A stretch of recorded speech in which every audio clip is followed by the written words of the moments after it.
Welcome. Before we begin this virtual event, we want to take a moment to acknowledge that Southern Connecticut State University in New Haven sits on the traditional, ancestral, and unceded land of the Paugussett people. Please join us in recognizing the Paugussett community where we are and the Indigenous communities where you are, their elders, both past and present, as well as their future generations. A land acknowledgement is also a critical step toward working with Native communities to secure meaningful partnerships and inclusion in the stewardship and protection of their cultural resources and homelands.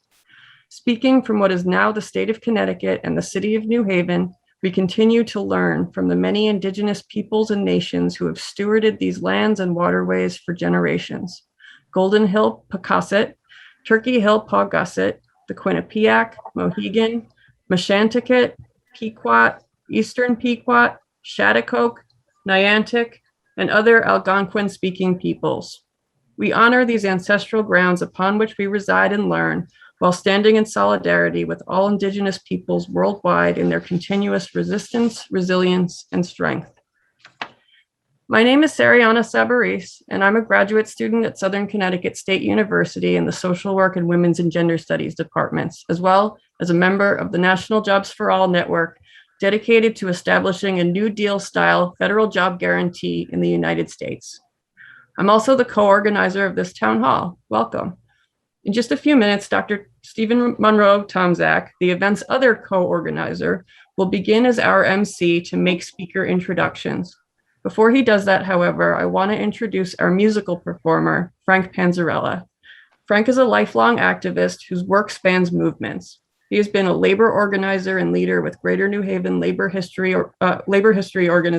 Association, and with several different machinist unions, an anti-war activist, and a labor movement troubadour. We hope you'll enjoy the historical activist songs Frank has chosen to share with us tonight. All right, I'll start then. Yeah. I'm glad you gave that nice introduction because even in the labor movement, Native American people, of course, and Blacks and other minorities and women were excluded, but the labor movement still had a great importance in pushing for changes and pushing for improvements in life. So I thought I'd start with a historical song about the struggle for the 8-hour day, which was one of the first great struggles of labor to change living conditions, to improve their lives. And even though today we are fighting for full employment, in many ways, the 8-hour struggle was a very important step in galvanizing workers. And in 1866, the International Working Men's Association in Europe and also around the world, and as well as the National Labor Union within the United States, a precursor to the AFL, called for the creation of the 8-hour day. So here's a couple of verses of the 8-hour day. It's actually several verses, but I'm only going to sing a couple just for the sake of brevity. We mean to make things over. We are tired of toil for naught, with fare enough to live upon, and ne'er an hour for thought. We want to feel the sunshine. We want to smell the flowers.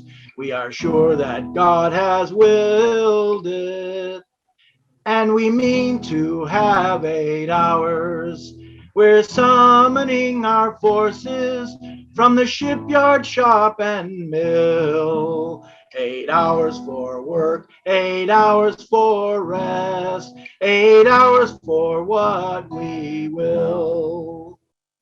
From factories and workshops in long and weary lines, from all the sweltering forges and from out the sunless mines, wherever toil is wasting the force of life to live, there the bent and battered armies come to claim what God doth give, and the blazon on the banner doth with hope the nation fill. 8 hours for work, 8 hours for rest, 8 hours for what we will. Hurrah, hurrah for labor, for it shall arise in might. It has filled the world with plenty. It shall fill the world with light. Hurrah, hurrah for labor. It's mustering all of its powers and shall march along to victory with a banner of 8 hours. Shout, shout the echoing rally till all the welkin thrill. 8 hours for work, 8 hours for rest, 8 hours for what we will. Thank you. Yeah. Now here's our MC, Stephen Monroe, Tom Zach. Good evening, everyone. On behalf of Southern Connecticut State University Department of Social Work, I want to welcome you to our Good Jobs for All Town Hall. We have a wonderful program of engaging speakers tonight who will inform us on a range of intersectional work for social and economic justice that is related to the fight for a basic human right to employment. Out of this, we hope to build a Connecticut-based movement to guarantee good jobs at good wages. To do this, we have a follow-up meeting planned for October 18th at 7 p.m., which you will hear more about later in our program this evening. The program for tonight's event is linked in the Zoom chat and provides further detail on the background of the various speakers, which I will be introducing this evening. Finally, let me thank all of you for attending. As indicated, I truly hope out of this we can begin working together in Connecticut to advance the fight for a federal job guarantee. So now it is my great pleasure to introduce our first speaker of the evening, who will offer opening remarks on behalf of the National Jobs for All Network, the chief sponsor of tonight's event. Gertrude Schaffner Goldberg is Professor Emerita of Social Work and Social Policy at the Adelphi University School of Social Work. As co-chair of the Columbia University Seminar on Full Employment, Social Welfare, and Equity, Dr. Goldberg co-led a national conference at Columbia University on Economic Bill of Rights for the 21st Century, and a public meeting at the New School, a New Deal for New York City and the United States. Dr. Goldberg is co-founder and chair of the National Jobs for All Network and has been a leader and inspiration to many of us who believe in the basic human right to a job. Please join me in welcoming Dr. Trudy Goldberg.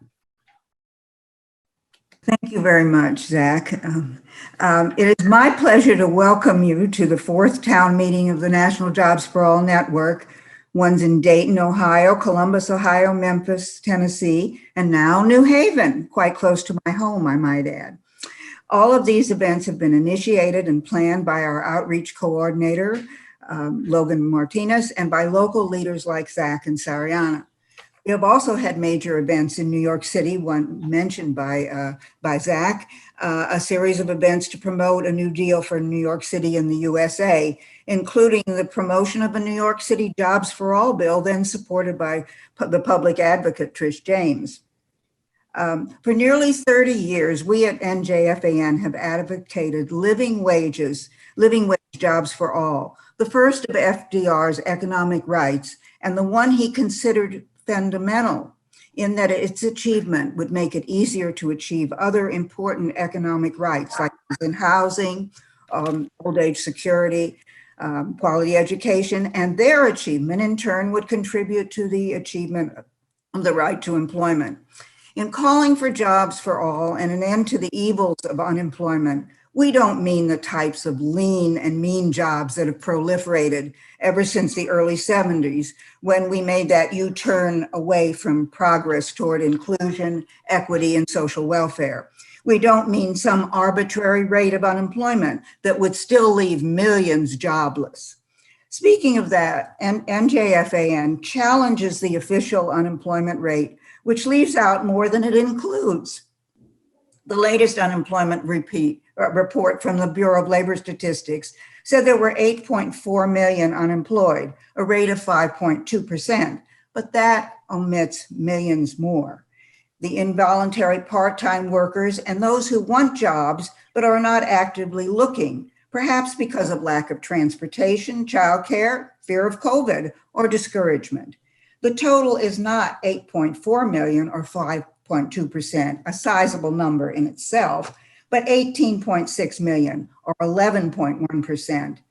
And there are another 16.7 million working poor, earning less than the four-person paltry poverty level for a family of four for year-round full-time work. The total is thus 35.3 million unemployed, underemployed, or working poor. An estimated 10 million of the unemployed have lost unemployment benefits as of their Labor Day present from Washington.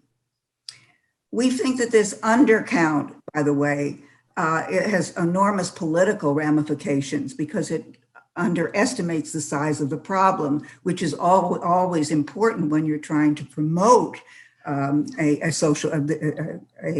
addressing a social problem.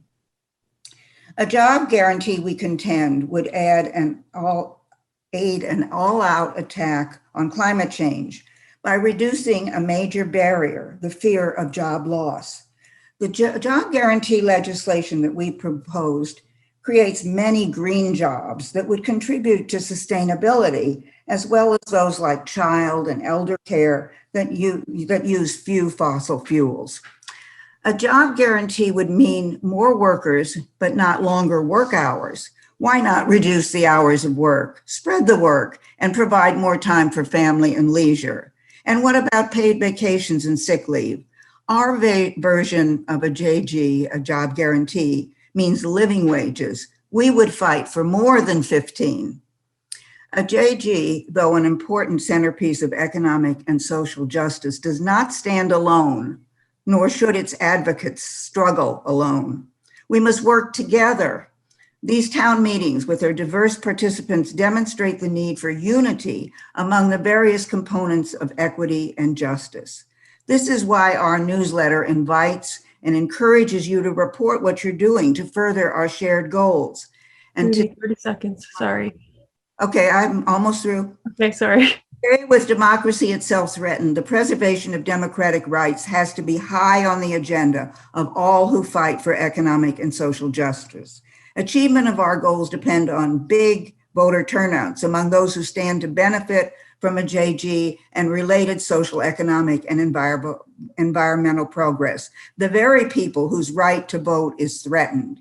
United, we must stand. Join us. Continue to work with the planners of this meeting. If you're from out of this area, help us to mount a town meeting in your city or town, and subscribe to our Jobs for All newsletter. Visit our website, join NJFAN. Thank you, Dr. Goldberg. So our next speaker is Dr. Philip Harvey. Philip Harvey is a professor of law and economics at Rutgers University Law School. He received his BA degree in history from Yale University, a PhD in economics from the graduate faculty of the New School for Social Research, and a law degree from Yale Law School. Professor Harvey is an internationally recognized expert on the right to work recognized in international human rights law. He has published 2 books and dozens of scholarly articles on the subject, and in recent years has advised Representative John Conyers and other legislators on the design and drafting of H.R. 1000, the Humphrey Harkins 21st Century Full Employment and Training Act. He was a founding member of the National Jobs for All network and serves as the organization's counsel. Please join me in welcoming our keynote speaker, Dr. Philip Harvey. Thank you, Zach. And I apologize for failing to unmute. I'm going to try and address three questions. The first is, why bother? What is it about unemployment that commands the attention of progressive reform advocates, no matter what their principal interest is, and no matter what the principal reform is that they're interested in? Not as a replacement for what they want to do, but as a necessary and helpful foundation to achieve what they want. Second is the heart of the presentation I'd like to make, and that is to explain why it has been so hard to eradicate unemployment. It's been around as a recognized social problem for close to 700 years. It's been the focus of policy attention for that entire period, and yet we have made next to no progress in eradicating it. And then the third part of my presentation will be to say something about the elements of a successful strategy for finally getting rid of unemployment, securing everyone's right to a decent job, and moving the rest of the progressive reform agenda. So let me begin with why bother. Unemployment causes a long list of personal problems, and I'd love to have the time to detail them all. The research literature is rich. It also produces very extensive social problems that are costly. In fact, my own research suggests that the costs of unemployment exceed the cost of providing jobs for everyone who is unemployed. But I don't think it's either of these characteristics of unemployment that give it the priority that it deserves. Because the same is true of some other rights, such as the right to food, the right to water, the right to housing. All of these have similar personal and social consequences. What distinguishes the problem of unemployment is its instrumental effect on efforts to achieve other rights.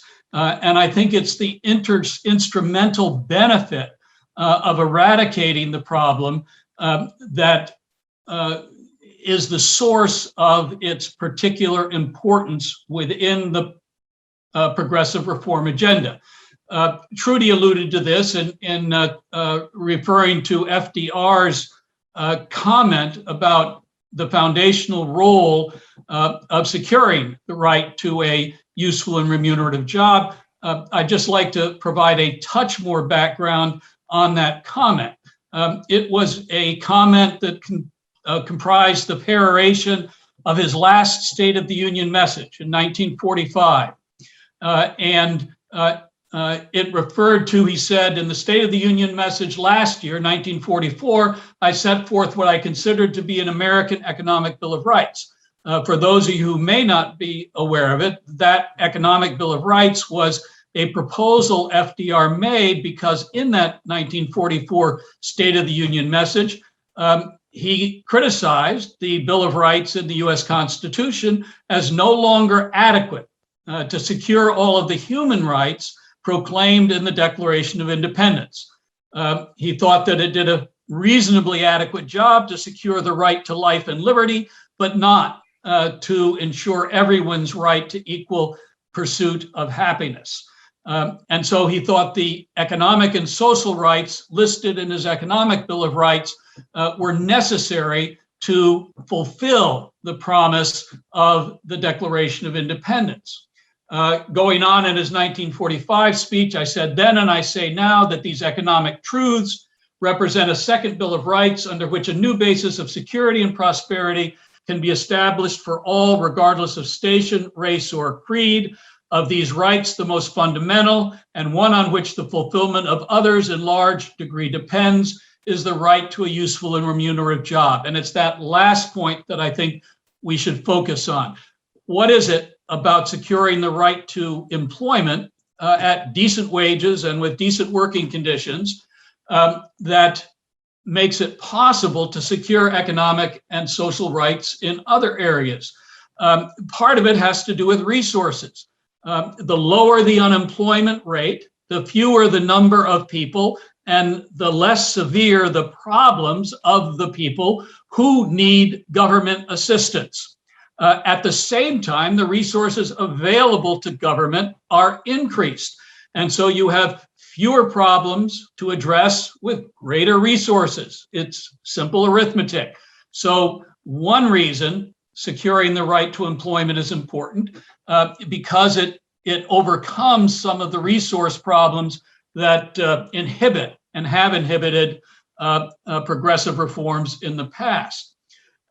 The second way in which it contributes to those other efforts is the assistance it provides to specific progressive proposals. Trudy mentioned that it provides a means of compensating people who are hurt by progressive change. And there are people who would be hurt by progressive change. Coal miners will lose jobs, and a job guarantee at wages comparable to those that are lost can reduce the fear and consequent resistance of people who stand to lose jobs associated with whatever progressive reform you may be talking about. Secondly, the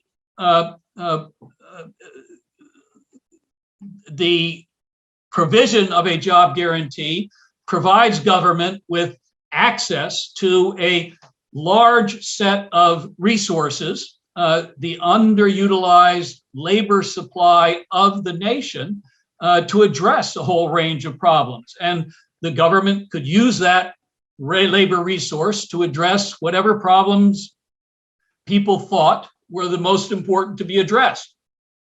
So it's not a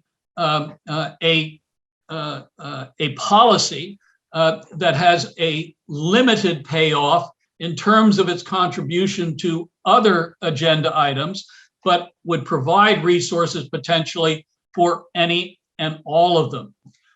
And finally,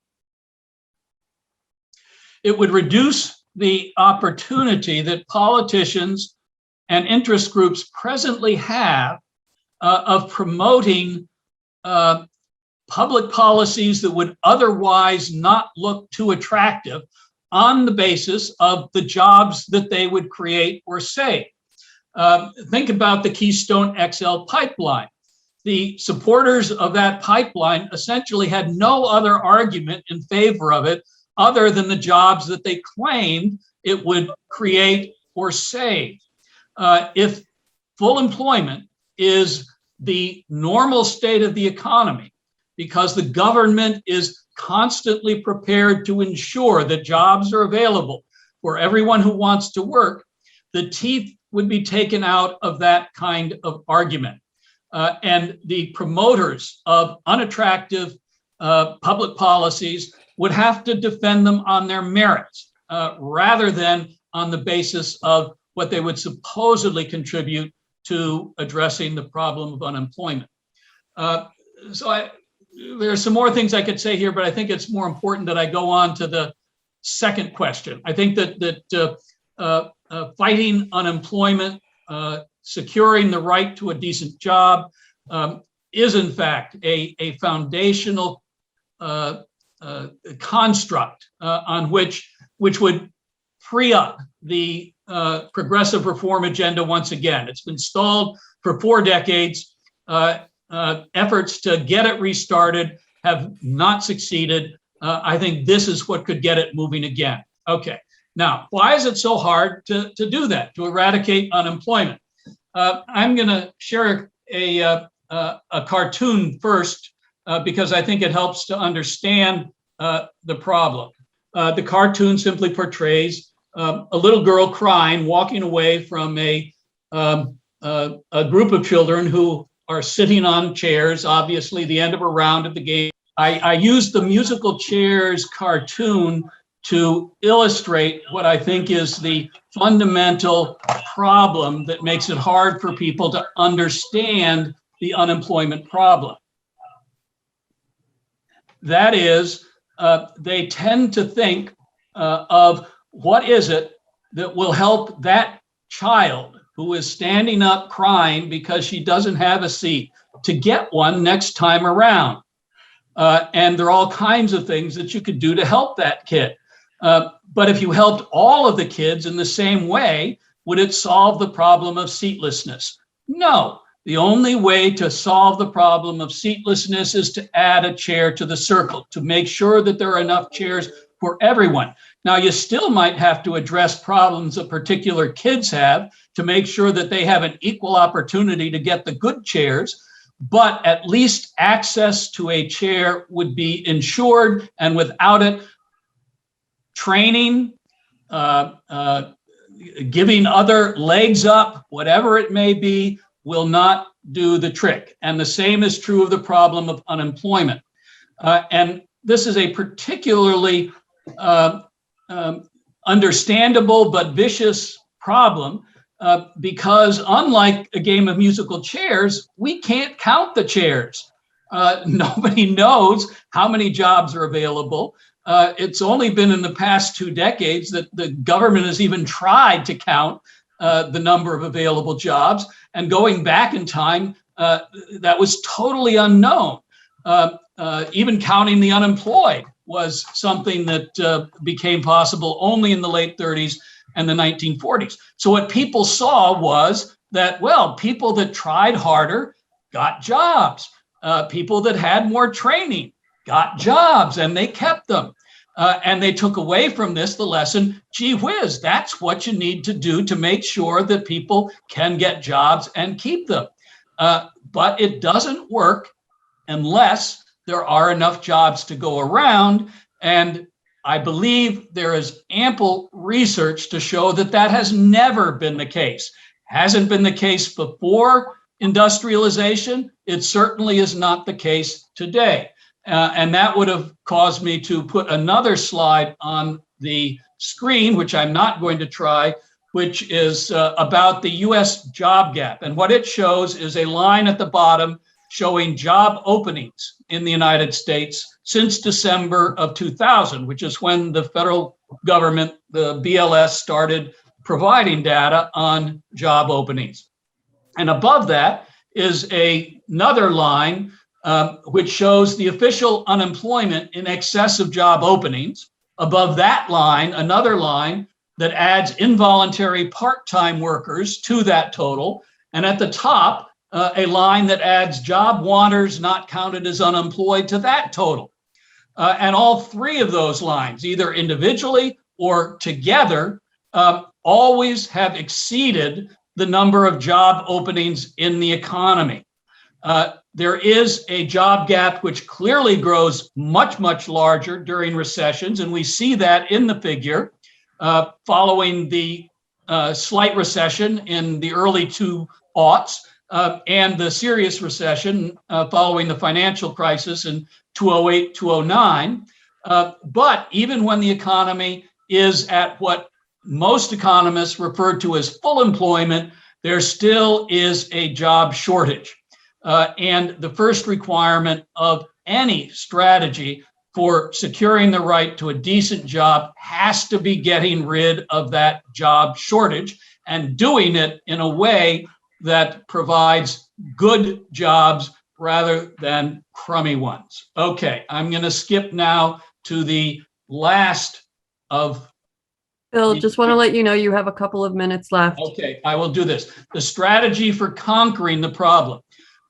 There are a variety of job guarantee proposals out there. The common elements of all of them are that they are designed to provide work for everyone who wants a job.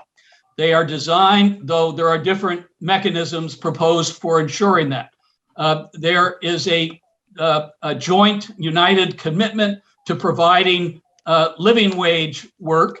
And again, there are different ways that it's proposed that that be achieved. The proposals all provide for the jobs to be created in a way that addresses existing social problems and thereby assists society in achieving a wide range of social welfare goals. And they are all designed to work across all phases of the business cycle, expanding when there is a recession, shrinking at the top of the business cycle, but always there to close the job gap. And if it does that successfully, they're all designed also to lessen the severity of recessions, because a job guarantee configured in this way would be a powerful automatic stabilizer. And that means that there would be less of a difference in the number of jobs needed at the top of the business cycle and during recessions. There would still be recessions, but they wouldn't be as deep, and no one would have to go without a job during one. And so 1 minute, Bill. Sorry. 1 minute? Yep. Oh, wow. More than I was counting on. And so I invite all of you to take a look at various proposals for a job guarantee and participate in discussions of them. It's my own feeling that we haven't spent enough time discussing various proposals, testing various proposals, seeing what survives close scrutiny and what doesn't. So I hope that you'll all feel encouraged to participate in those kinds of discussions. Thank you. Thank you very much, Dr. Harvey. I think that sets the stage well for some of the following comments from some of our local community activists. And the first of these is a good friend of mine who I've worked with on Mothers and Others for Justice. Holly Hackett is a dedicated community activist and public volunteer. Among many other roles, she serves as an incorporating member of Medicare for All Connecticut, which is a grassroots group of organizers, advocates, and allies working to advance the cause of health justice in the state of Connecticut and across the United States. Holly is also involved, as I noted, in a variety of other community health programs, including CARE, the Community Alliance for Research Engagement, based at Southern Connecticut State University. It is my great pleasure to welcome Holly Hackett. Thank you, Professor Zach. Hello, everyone. I'm going to attempt to share my screen, and I will be as brief as possible, but there's a lot of information I need to get through that I think is really important. You know, everybody has been really aware now of the racial and ethnic disparities in our society because of COVID. Good, you could see my screen. Thank you for letting me know. I just want to make sure everyone realizes it's a really huge in healthcare. And in my opinion, Medicare for All would at least take care of some of that as far as access and affordability. So just some slides for you to follow. I think it's easier for me to keep on track as well. So I'm part of Medicare for All Connecticut and PNHP Connecticut as well. We are online, www.medicareforallct.org. We can be found on Facebook and Twitter, and thank God we have a communications department now who is amazing, and I don't have to do that because I am techno challenged. In September 2018, we handed over 17,000 petitions to Senator Chris Murphy, encouraging him to co-sponsor the Senate bill, but he did not. February 2019, we got a hold of U.S. Rep from Connecticut to co-sponsor, which was Johanna Hayes, and she did. August 2020, we had a virtual town hall, which our keynote speaker was Senator Richard Blumenthal, and he, with no questions, specifically stated that he is a very strong supporter of Medicare for All.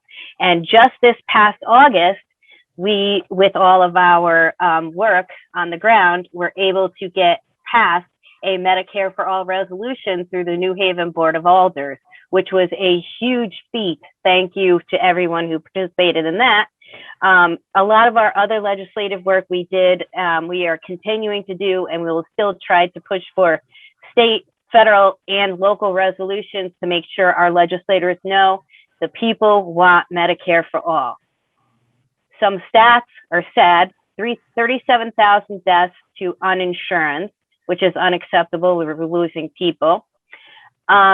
In 2019, the disparities of insurance by race and ethnicity between the ages of 18 and 64, 29.7% of the people were Hispanic and 14.7% were Black, and only 10.5% were white. Still, none of these people should be uninsured. That is just wrong. Healthcare is a human right. There shouldn't be anyone that is excluded for being taken care of. Only 2 minutes, just letting you know. Okay, so I'm sure you guys all know a lot of people have to, 20% of all bankruptcies in this country are because of medical debt. And 60% of those bankruptcies are with people who have private insurance. Even people who work at healthcare systems and lose their insurance, it's the same thing. They lose everything once they lose their insurance. You can see there's just disparities everywhere. I'm sorry, I didn't realize I had 5 minutes. My apologies. So you can see that all of the different lines of how the current system works, you get switched all over the place.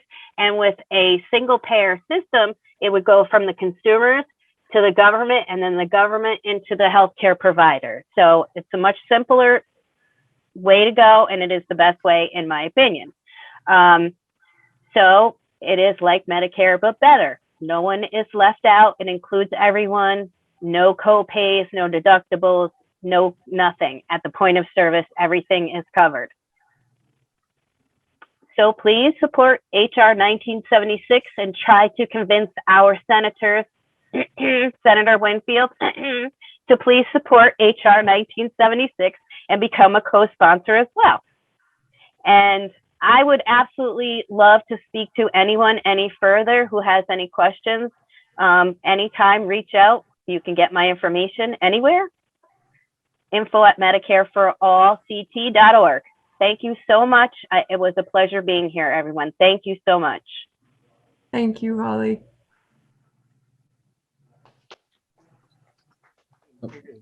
Yes, thank you so much, Holly. I think the intersection between healthcare and employment issues is extremely important to highlight, and appreciate you having done so. So now our next speaker is Aziz Dakan. Aziz Dakan was born and raised in New York City. With a degree in biological sciences from Rutgers University, Aziz built an award-winning passive solar house and started one of the first organic farms in New Jersey. In management and development roles, Aziz has worked for social and environmental justice organizations, including the Coalition for the Homeless, Strive, the Fortune Society, and Mother Jones. As a community organizer and director of the New York City Community Garden Coalition, he has led the fight for land tenure and food security. Aziz served on the steering committee for the People's Climate Movement rallies in New York City and Washington, D.C. It is my great pleasure then to welcome Aziz Dakan to our program this evening. Thank you. Thank you very much. I'm honored to be here, and I wanted to thank the National Jobs for All for inviting me to speak. I'll be quick and to the point. We've talked a lot about what a just transition is. I want to go back to something that Trudy was talking about, and it was she mentioned about how people in jobs. And I remember when Bill Clinton was president, he was giving a speech and touting that he had created 8 million jobs. And there was somebody in the very front rows who yelled back at him, "Yes, I have 3 of them." And I think that's really a problem. We don't have enough full-time employment for people. And so what does a just transition mean? And the Connecticut Roundtable on Climate and Jobs strives consistently to find that answer, because I'm not sure there's a real answer to this. I do know that in the work that we do, we need to know that labor needs to be leading on climate. And by that, I mean that if we're going to evolve into a green economy, if we're going to evolve to renewable energy, which we have to do, we need to have labor leading on this. We need to make sure that those jobs that appear to be disappearing are not disappearing, that in a green economy, in a renewable energy economy, jobs are available. And we've, in this past year, we've put together and passed a bill, and I always have to look at it because it's a long title. It's the Just Transition to Climate Protective Energy Production and Community Investment Act. And what this does is it basically levels the playing field. We found that nearly a year ago, a developer, a hedge fund developer, was putting together, attempting to build one of the larger solar complexes in Connecticut, in East Windsor. And what we realized was that they were going to try to do this without a prevailing wage agreement to this. And it doesn't work this way. You can't have developers come in, bid on projects using prevailing wage, and then turning around and bringing low out-of-state workers into these jobs. It's not a level playing field. So passing this bill creates this level playing field. It creates an opportunity for people to have apprenticeship programs. It allows community investment. It's a project labor agreement. It's local organizing to make sure that communities are vested into this, that they have a say in what happens in their communities. It's not enough. It's not enough to just say, we're creating jobs. It's important to realize that we need to have sustainable jobs, jobs where when you come into an apprenticeship program, you have a sustainable, viable future. And how do we do that? We change the economy. We change the dynamic of this economy where we try and we make sure that all the green jobs are on a level playing field, where wages are commiserate to the work that we're doing, to make sure that people who are coming out of incarceration have those opportunities to come into these jobs, to make sure that women, people of color, people who normally don't have these jobs, people who don't have the ability or who have not had the ability to enter into the job force like this, we need to make sure and to ensure that people are getting jobs that are workable, so that you don't have to work 3 jobs to make a living, and that you don't have to have necessarily a car to get to the job. We need to make sure that transportation is available to people, to make sure that what we provide and how we provide families. I'm sorry, I lost her name. We just heard about Medicare for all, medical insurance. Why is it that we don't have a medical system where we have to pay into it, where people can't get free medical care? Why is it that people get a different set of education depending on where they live? That's what a just transition, I think, means. And it was Holly. Thank you, Holly. You came back. It was Holly that said that about Medicare. And so, people need to understand how we move forward. And how we move forward is by organizing. We organize. My experience in New York City taught me that you organize street by street, literally, to make sure that the people understand you. It's, we can talk all we want about statistics and numbers. I'm not a statistics person. I'm not a numbers person. I leave that to people like Allison Pilcher, who's our policy director at the Roundtable, who understands these things. I'm an organizer at heart, and I know that the only way forward, at least I think I know, the only way forward is to make sure that people are moving together, that we don't divide each other, and that the just transition is exactly that, to ensure again that the way we work together is the way we move forward, to make sure that we have carbon-free schools. How unfair and how unjust is it that kids are in diesel-powered buses to get to schools? No, This is not the way it should work. And it doesn't have to work this way. We have the capacity, we have the ability to manufacture electric school buses. And we know that that's the way forward. All of us in this group know that that's the way forward. So our job is to make sure that people like Holly, people like Trudy, people like all of you here work together to move this thing forward. To define what a just transition is up to you individually, but it's up to us as collectively to make sure that the process works for all of us, that a developer who's coming into East Windsor is held accountable to a prevailing labor standards, that a developer, that the next developer that's coming in is going to be held to those standards as well. And you can pass all the bills you want. Thank you, Senator Winfield. You can pass all the bills you want, but the only way you can make those bills work is to make sure that that the laws within them are implemented. And so we have a lot of work to do. But collectively, we can make this happen. And collectively, we can make sure that the intersectionality of the work that we do is for everybody, that we leave nobody behind, that that we are progressives, and that we can't allow the federal government to dictate everything that we need to do. We need to dictate to the federal government. In New York City, we always used to say, when we were talking about land tenure, we would say, whose land is it? It's our land. So I'm going to change that dynamic. Whose country is this? It's our country. And if it's our country, we have to move forward. We have to move this thing forward. We have to make sure that every elected knows that we are powerful, we vote, and we have a voice, and make sure that that voice isn't just us individually, but collectively. 1 minute, Aziz. I'm done. My 1 minute, I'll see, as they say, my 1 minute to the collective. Thank you again. I really appreciate being able to be here. And let's move this ball forward. It's not that hard to do, but it takes a lot of work. Thanks, everyone. Well, thank you. Thank you so much, Aziz. Thank you. This is exactly the kind of thing we need to be doing, I think, organizing to get this done. And we need to involve, I think, all manner of constituencies in this process, including young people.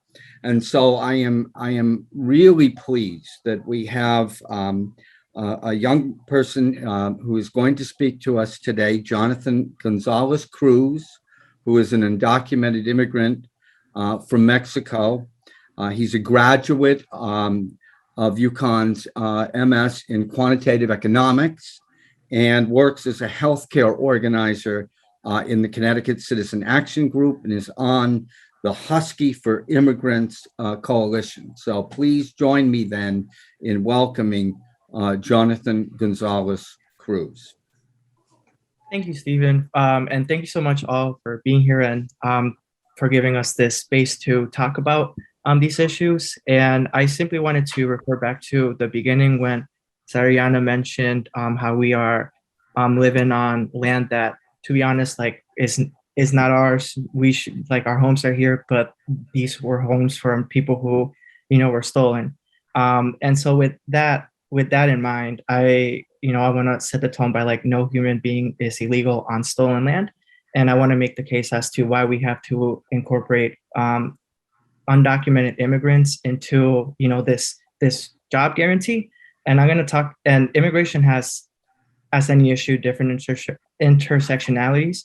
And because I have to be concise, I'll only touch on three: economic, racial, and then also for healthcare. So from an economic standpoint, undocumented immigrants, we are taxpayers. There's 11 million of us here.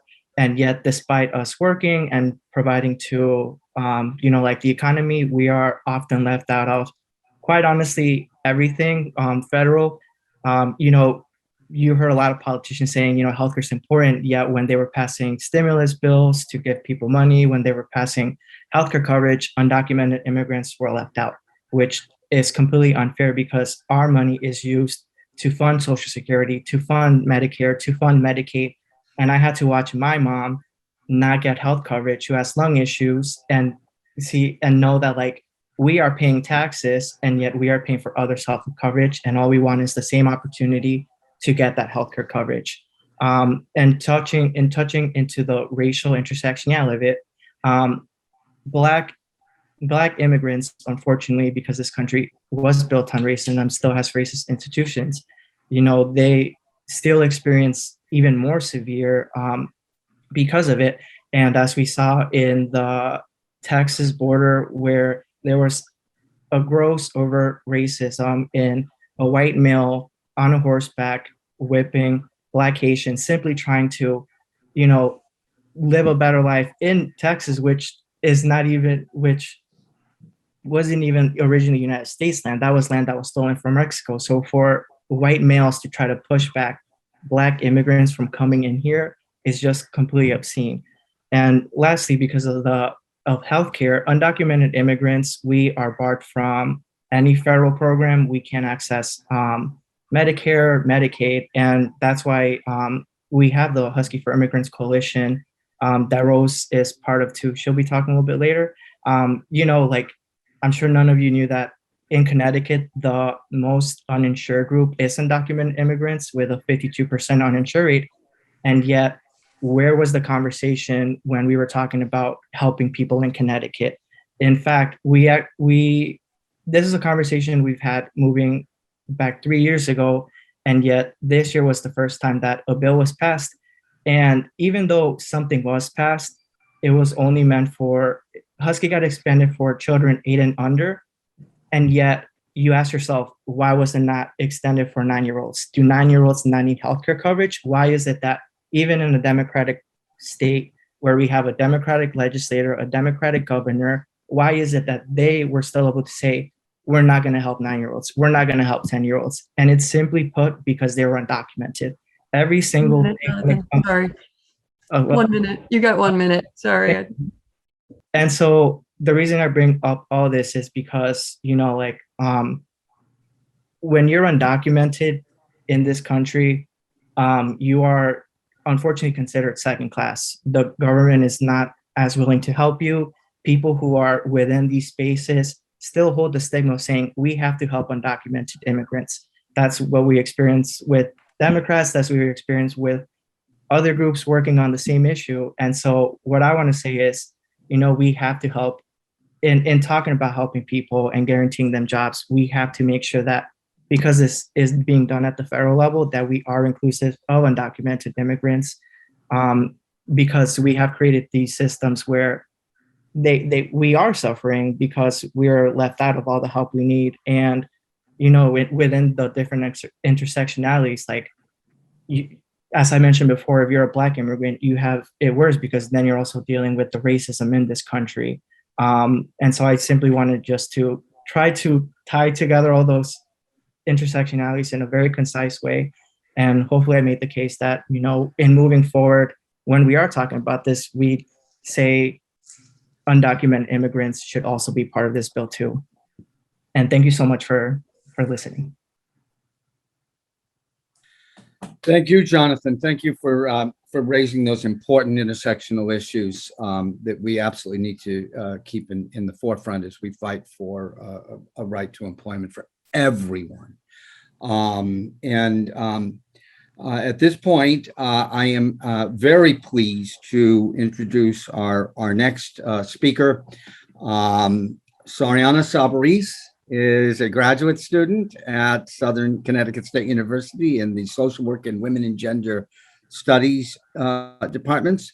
She's one of the first students to pursue an MSW concentration focused on community organizing and policy analysis. She holds bachelor's degrees in philosophy and psychology from Boston University and is a member of the National Jobs for All Network, a founding member of the Social Welfare Action Alliance Connecticut chapter, the vice president of Southern Connecticut State University's Graduate Social Work Association, and the lead organizer of SCSU's Social Justice Action Organization, the Rapid Response Team. Also, as you know, the chief co-organizer of this program. And so it is my great pleasure to introduce Sariana Sabaris. Wow, thank you, thank you. It's an honor to be talking with you, all of you. Really, I as a student organizer, I'm humbled. So hello, I'm Sariana Sabaris, and we met briefly earlier in the program. Zach did a really good job of introducing me, so I don't need to repeat those things. I've been an organizer and a participant in several movements and causes over the course of my relatively short life, mostly in the food justice movement, and more recently as a founding member of the Social Welfare Action Alliance with Dr. Tom Zak, trying to reestablish a radical social work community in the state of Connecticut, and with National Jobs for All, fighting for a federal job guarantee. Organizing this event has been an eye-opener for me, and I hope some of you listening who are involved in or interested in activism can relate to this. One of the unfortunate things that happens when we organize around a single issue is that we can develop a kind of myopia, nearsightedness, right? We have to be really laser focused on our goals if we want to get anything accomplished in a neoliberal society. Swimming against the current is hard and it's tiring. We have to decide what we can spare and where we're going to put it. When I first heard about full employment and a federal job guarantee, I admit that I didn't quite understand what it had to do with me. It seemed like something related to economics or labor issues or other complicated things that I didn't have a whole lot of experience with. But as I started learning about it, I realized very quickly just how simple it is. Supporting a federal job guarantee is believing that every single person, regardless of their life circumstances, deserves a decent job if they want one. And that is a right that deserves to be protected. That's it. That's the whole thing. Now, where it gets interesting, and not complicated, but interesting, is where this crosses the paths of other issues and movements. For example, healthcare, like Holly told us about. Think about how much less stressful life would be if we knew we were covered. Education, how many of us begin our adulthood by incurring crippling student loan debt? What are the human costs of continuing to view these things as privileges rather than rights? How about all the stay-at-home parents, predominantly women, who live with the expectation that they'll never be compensated for serving as the backbone of our country? Or the young people who feel pressured to enlist in our military and hope there isn't a war simply because they want a chance to be able to go to college? These things are normal in our society. They're normal in our society. Let that sink in. The greater project here is convincing people that this does not have to be the case. We aren't obligated to accept as normal states of being that make it impossible for us to thrive. Not so long ago, it was normal for parents living in poverty to send their sons and daughters off to work every day. Norms change.